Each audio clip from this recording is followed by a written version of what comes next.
bunga, motifnya ada putih-putih serat akarnya ya. Ini dari serat akarnya nih. Ada bunga putihnya, ada bunga hijaunya, warna dagingnya ada hijaunya, ada kuningnya.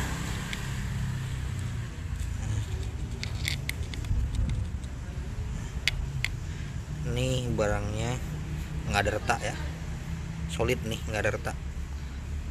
Mau dipahat, dijadiin hiasan patung ataupun hiasan bentuk siu atau bentuk-bentuk binatang, ini sangat bagus sekali barangnya, tidak akan ada patah-patah.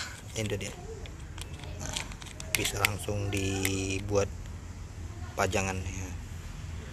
Ini kulitnya kulit manggis, agak tebal kulitnya, tapi bukan kulit kapur ya.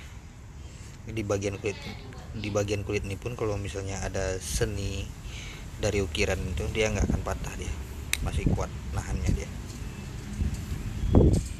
Ini beratnya 21,7 kilo lah, 20,7 kurang sedikit 21 ya.